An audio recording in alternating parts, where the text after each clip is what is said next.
Pipe A B C एक खाली होद से जुड़े हैं, जबकि पहले दो पाइप होद को क्रमशः 6.6 तथा 16.5 घंटे में भर सकता है। तीसरा पाइप होद को भरने के लिए 9.9 घंटे में खाली कर सकता है। होद के 3/5 भरने पर यदि सभी तीनों पाइपों को एक साथ खोल दिया जाए तो होद को भरने में कितने घंटे का समय लगेगा? तो ए और बी है और सी एक होद से जुड़े हैं। पहले दो पाइप क्रमशः 6.6 आवर्स और दूसरा वाला है 16.6 आवर्स, 16.5 है ना, 16.5 आवर्स में भर सकता है। तीसरा पाइप होद को भरने के लिए 9.9 घंटे में खाली कर सकता है। होद को भरने के बाद देखो, तीसरा जो पाइप है ना, वो होद को भरने के बाद 9.9 घंटे में खाली कर सकता है। ये खाली करने वाला है 9.9 घंटे में, ठीक है। ये तो दोनों भरने वाले हैं और ये खाली करने वाला है। होद के 3/5 भरने पर यदि सभी तीनों पाइपों को एक साथ खोल दिया जाए तो होद को भरने में कितने घंटे का समय लगेगा? ठीक है, ये तो 6.6 घंटे में भर सकता है, बी 16.5 घंटे में भर सकता है, सी है वो पूरे होद को 9.9 घंटे में खाली कर सकता है, इसलिए यहाँ माइनस लगाया है। अब इस पॉइंट को हटाऊंगा तो नीचे 10 लगेगा, इस पॉइंट को हटाऊंगा तो नीचे 10 और इस पॉइंट को हटा के नीचे 10 होगा, ठीक है।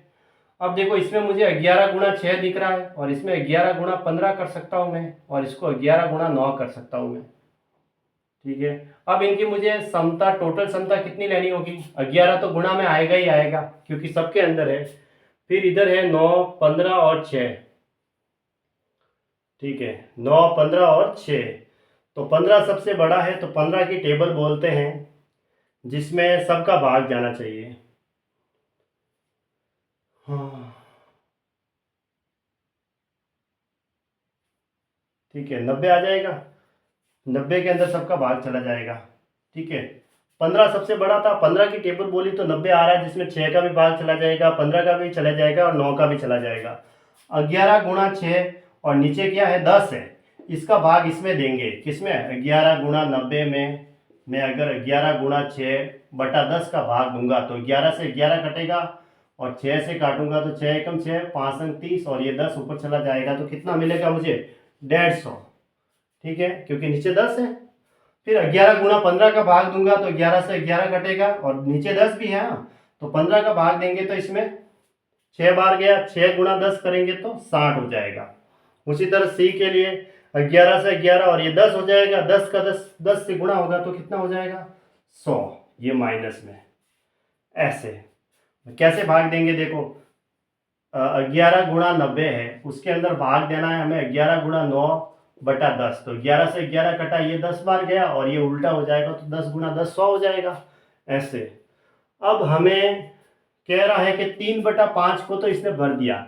होद के 3/5 भरने पर यदि सभी तीनों पाइपों को एक साथ खोल दिया जाए, इस होद का 3/5 तो भर दिया, भरने के बाद 3/5 भरा और उसके बाद तीनों पाइपों को एक साथ खोल दिया गया, तो शेष कितना रहा?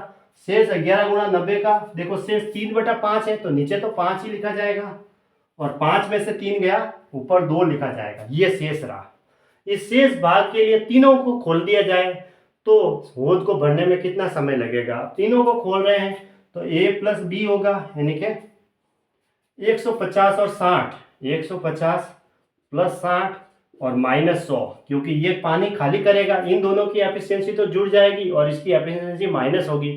तीनों में ये भरने वाले थे इसलिए प्लस हुए और ये माइनस खाली कर रहा है इसलिए माइनस में किया, तो कितना रहा? हाँ, ये 150 है ना, 150, 150 और 60 कितने हो गए? 200 ने 10, 210 में से 100 माइनस करेंगे तो 110, 110 का इसमें डिवाइड कर दो, इससे आंसर आ जाएगा। देखो, ये 0 से 0 कटा, 11 से 11 कटा तो 18/5 मिला मुझे, 18/5 आवर्स, यानी कि 3 बार गया, फिर 3 रहा तो 0.6 यानी 3.6 आवर्स, ये इसका आंसर आ गया। 3.6 आवर्स यानी ऑप्शन बी सही है। ऐसे ये यहाँ 150 था, ठीक है, 3.6 घंटा।